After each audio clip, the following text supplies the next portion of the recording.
Hello guys, welcome to my channel, welcome to memento. তো আজকে আরেকটা কুকিং ভিডিও নিয়ে চলে এসেছি। তো তোমরা থাম্বনেল থেকে বুঝেই গেছো আজকে আমরা বানাবো হলো ভেজিস অ্যান্ড চিকেন পিৎজা। তো তার জন্য উপকরণগুলো এইগুলো লাগবে, দেখে নাও, আরও পরে দেখতে পাবে যখন আমি এক এক করে দেবো। এবং তার আগে প্রথমে আমি জলের মধ্যে একটুখানি ইস্ট নিয়ে সেটাকে রেস্টিং পিরিয়ডে রেখে দিলাম, ওই ধরো 10 মিনিটের জন্য। তো তারপরে সেটা অ্যাক্টিভ হয়ে গেল। তো তার মধ্যে আমি দিয়ে দিলাম ময়দা, নুন আর বেকিং পাউডার, বেকিং সোডা একটু করে, আর দিয়ে দিলাম দই। তো নরম করে মেখে নিতে হবে যাতে পিৎজাটা একটু নরম নরম হয়।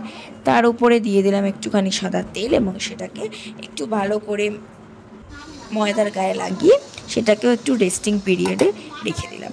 এইবার হচ্ছে আমরা টপিংসগুলো তৈরি করে নেব হালকা করে। টপিংস বলতে তৈরি করতে শুধুমাত্র চিকেনটাকেই একটু লাগবে, তো তোমাদের মতো করে তোমরা করতে পারো। আমি একটু দেশি স্টাইল ইন্ডিয়ান একটু মশলাদার চিকেনই পছন্দ করব। তো তার জন্য এই চিকেনটাকে একটু ভেজে নিতে হবে আদা বাটা, রসুন বাটা এইগুলো দিয়ে।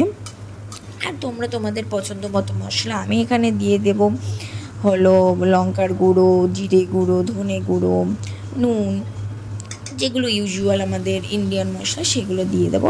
সেগুলো দিয়ে নাড়াচাড়া করে ভালো করে চিকেনটাকে বানিয়ে নেব এবং সেদ্ধ করে নেব।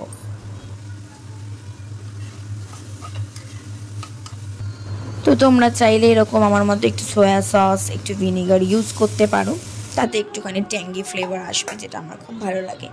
এইবার একটুখানি ফুলে ফেপে উঠেছে ডোটা। তো ডোটা আমি দেখানোর চেষ্টা করেছিলাম, ইস্ট থাকলে যেমন জালি কাকার হয়ে যায় বিষয়টা সেরকম। তো এখানে আমি একটুখানি আটা মাখিয়ে নিলাম এই স্ল্যাবটায়। তো এবার একটু দুটো চারটে হোয়াটেভার তোমাদের যেরকম ইচ্ছা, আমি একটু বড় বড়ই পিৎজা বানিয়েছিলাম, তার জন্য একটু বড় বড় ডো পিসটা মানে কেটে নিয়েছিলাম। তো এখানে আমি গ্যাস জ্বালিয়ে তাওয়াটা একটু গরম হতে হালকা প্রিহিটের জন্য রেখে দিলাম। আর আলতো হাতে এগুলোকে খুব ইজি বানানো, আর শুধু অনেকগুলো স্টেপ রয়েছে, এটাই ব্যাপার। তো এটাকে বেলে নিলাম আর একটুখানি ব্রাশ করে নিচ্ছি তেলটাকে তাওয়ার উপরে, বেশি লাগবে না তেল। এবারে এইটা হচ্ছে একটু ট্রিকি ব্যাপার, যাই হোক। তো দিয়ে দিলাম ডোটাকে, আর হচ্ছে সাইডগুলো তোমরা মুড়িয়ে দেবে, কারণ তাতে মানে ওই যে দোকানের মতো যে সাইডে ফোলা ব্যাপারটা ওইটা আসবে। আচ্ছা, এবার ভেতরেও একটুখানি তেল ব্রাশ করে নিলাম। এরপরে একে একে আমরা সব জিনিসগুলো দিয়ে দেবো। এটা দিয়ে দিলাম টমেটো কেচাপ, এটাকে স্প্রেড করে নেব ভালো করে পিৎজার গায়ে। এরপর দিয়ে দিচ্ছি মোজারেলা চিজ। তো তোমরা যতটা পরিমাণ দিতে চাও সেরকম দিতে পারো, আমার খুব বেশি ভালো লাগে না চিজ। আচ্ছা, এরপরে আস্তে আস্তে টপিংস যেমন বেল পেপারস, ধরো টমেটোস, তোমরা অত কোনো রুলস নেই এটা দেওয়া যায় ওটা দেওয়া যায় না, তোমাদের যেটা ইচ্ছা যার যেটা পছন্দ দিয়ে দেবে। যেমন অনিয়ন্স দিয়ে দিয়েছি,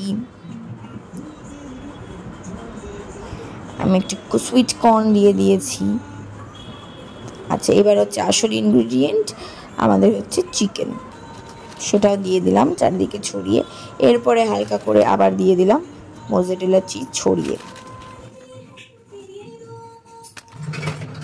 তো এইবার এইটাকে ঢাকা দেওয়ার জন্য রেখে দেব। এইটা তৈরি হতে বেশি টাইম লাগবে না, 10 থেকে 15 মিনিট। তাও আমি বলবো যে একটু বারবার মাঝে মধ্যে দেখতে হবে খুলে খুলে, যে একদম লো ফ্লেমেই হবে ব্যাপারটা। অরিগানো আর চিলি ফ্লেক্স দিয়ে দিলাম এর উপরে। তো একদম লো ফ্লেমে হবে ব্যাপারটা, এবং বারবার দেখবে যাতে নিচটা পুড়ে না যায়। আর চিজটা যে মেল্ট হয়েছে সেটা হলেই তোমরা বুঝে যাবে যে মোটামুটি জিনিসটা তৈরি হয়ে গেল। এবার কেটে সার্ভ করো আর খেয়ে জানাও যে কেমন হলো। আর লাইক, শেয়ার, সাবস্ক্রাইব করতে ভুলো না। আর অনেক ভিডিও আসতে চলেছে, কুকিং ভিডিও, ব্লগস, তার জন্য থাকতে হবে সাথে। Bye bye, like, share and subscribe.